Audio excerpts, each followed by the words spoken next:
자, 오늘은 중개업을 처음 시작하시는 소속 공인중개사 분들이 꼭 알고 계셨으면 하는 것들을 몇 가지 좀 알려드릴까 하는데요. 제 생각에 중개업은 농사랑 좀 비슷하다는 생각을 해요. 이게 왜냐면 씨를 뿌리고 농작물을 가꾸고 소비자에게 판매하는 그런 뭔가 과정이 중개업하고 좀 비슷하다 저는 이제 생각을 하는데요. 또 한 가지 제가 이제 농사와 중개업이 비슷하다고 생각하는 이유 중에 하나는 처음 중개업을 시작하시는 분들은 계약 체결 시까지 다소 시간도 필요하고 자리를 잡기까지 인내가 필요한 부분이 있기 때문에 저는 중개업과 농사가 좀 비슷하지 않나 그런 생각을 하고 있습니다. 그래서 오늘 제가 알려드릴 건 시행착오를 좀 줄이고 계약 체결이라는 지름길로 갈 수 있는 그런 방법이니까 영상까지 시청해 주시면 감사하겠습니다.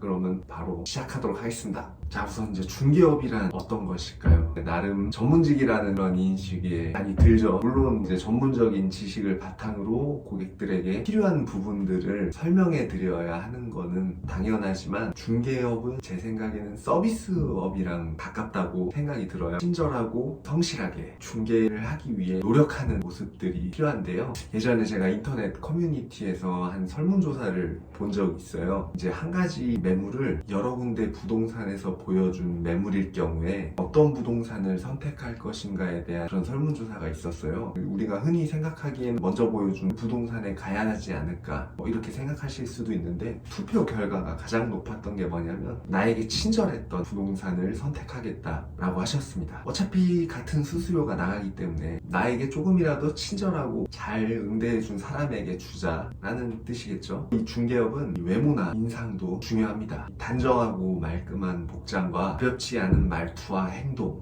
친절함이 몸에 배어 있다면 고객분들이 그 중개사를 잊지 않으실 겁니다. 고객과의 시간 약속 철저히 지키시는 것 또한 굉장히 중요합니다. 거기에 이제 고객의 니즈에 맞는 물건들을 소개해 준다면 계약 체결로 갈 확률은 훨씬 더 높아지겠죠. 자, 그리고 초보 공인중개사 분들이 하셔야 할 것 두 번째는 최대한 많이 돌아다녀라 입니다. 처음 중개업을 시작하시는 분들은 본인이 가지고 있는 매물도 많지 않을 것이고 고객분도 많지 않을 것입니다. 이제 회사에서 광고나 손님들을 지원해 주겠지만 아무래도 이제 숙련된 중개사님들보다는 바쁘지 않으실 거예요. 그러면은 사무실에 앉아있지 마시고 최대한 밖으로 나가세요. 이 건물 저 건물 좀 많이 돌아다니면서 직접 눈으로 매물 나온 걸 보시고 또 사진도 한번 예쁘게 찍어보시고 여기는 뭐가 장점이 있는지 이런 것도 한번 좀 체크하시면서 매물을 보는 눈을 키워나가시는 거예요. 왜 이게 중요하냐면 예를 들어서 자신의 집을 남한테 소개하라고 하면 잘 알고 있기 때문에 얼마든지 많은 장점이나 단점들을 남들에게 소개해 줄 수가 있죠. 남양이라 햇빛이 잘 들어온다, 겨울은 춥다, 작은 방은 조금 습하다, 수압이 조금 약하다 등등 잘 남들에게 알려줄 수 있습니다. 하지만 다른 건물에 있는 남의 집을 소개하라고 한다면 잘 모르시겠죠. 내가 살아본 적도 없고 가본 적도 없기 때문에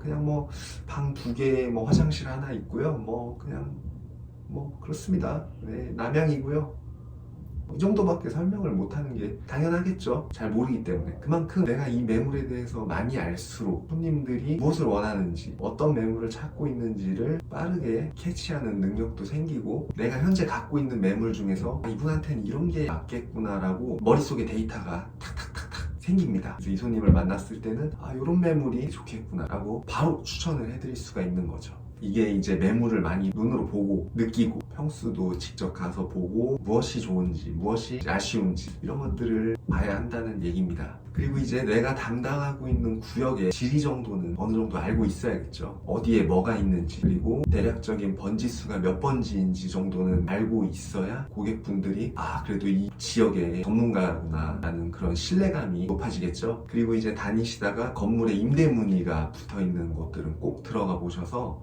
임대인분들이나 관리소장님들하고도 가깝게 지내시고 명함도 주시고 하면서 자신을 알리는 거죠. 명함도 아낌없이 나눠주시고요. 명함은 쓰라고 있는 거니까요. 자신이 담당하고 있는 구역 정도는 한눈에 꿰고 있으시길 바랍니다. 자, 그리고 세 번째는 고객분들한테 말 한마디를 하더라도 어떻게 하느냐가 굉장히 중요합니다. 그냥 내가 매물을 소개해주고 돈을 받는 사람이 아니라 계약을 위해서 정말 열심히 노력하고 있구나라는 모습을 보여주셔야 하는데요. 자, 예를 들어서 월 임대료가 100만 원짜리인 상가가 있습니다. 그런데 내가 예전에 사전 답사를 갔을 때 임대인분이 90만 원까지는 해줄 수 있다고 하신 상황입니다. 고객분이 오셔서 보셨는데 너무 마음에 들어 하시는 거예요. 아, 정말 다 좋은데 한 임대료 10만 원 정도만 좀 조정이 안 될까요? 만약 이렇게 물어보시는 상황이에요. 자, 잘못된 예입니다.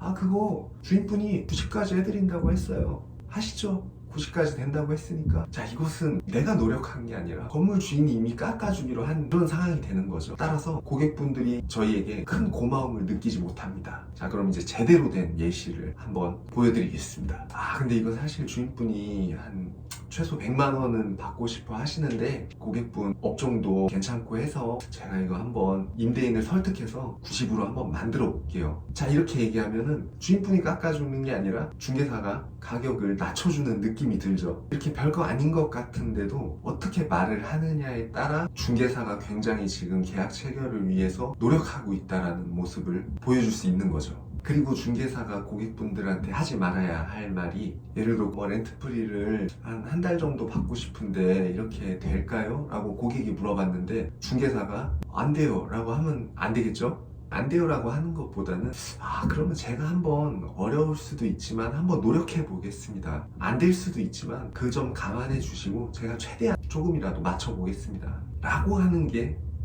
훨씬 더 좋겠죠. 저희가 된다 안 된다를 절대로 판단하시면 안 됩니다. 항상 해보겠습니다, 노력하겠습니다 라는 마음가짐과 자세로 고객분들을 응대하시길 바랍니다. 자, 그리고 네 번째, 마지막으로 가장 제가 중요하게 생각하는 부분인데요. 무조건 정직하게 하십시오. 고객이 한 번 고객이 아니라 나의 평생 고객이라고 생각을 하셔야 됩니다. 한 번 고객을 속여서 계약을 체결하는 건 어렵지 않아요. 그런데 저는 그게 실력이라고 생각하지 않고 사기에 가깝다고 생각을 합니다. 그렇게 체결한 계약은 일회성 계약입니다. 중개업을 계속해서 오랫동안 하게 되다 보면 1, 2년 전에 계약해드렸던 손님이 다른 곳으로 이사를 가는 경우가 생겨요. 그렇게 되면 그 매물을 또 다른 손님들에게 계약을 시킬 수 있는 기회가 생기겠죠. 그리고 그분이 이사가는 곳까지 또 찾아드리게 되겠죠. 그리고 계약을 하시면서 제게 좋은 인상을 가지고 계셨던 고객님들은 그분들의 지인들이 부동산을 찾거나 알아보실 때 저를 꼭 소개를 해주시곤 합니다. 이게 바로 이제 일의 연속성이 발생하게 되는 부분인데요. 따라서 허위 매물로 계약을 하시거나 아니면 고객분들을 속여서 계약을 하시는 분들은 일의 연속성이 없기 때문에 갑자기 일이 끊길 수가 있고, 또 이제 허위 매물 과태료도 매우 세졌기 때문에 이게 언젠가는 다 자신에게 되돌아온다는 것을 잊지 마시길 바랍니다.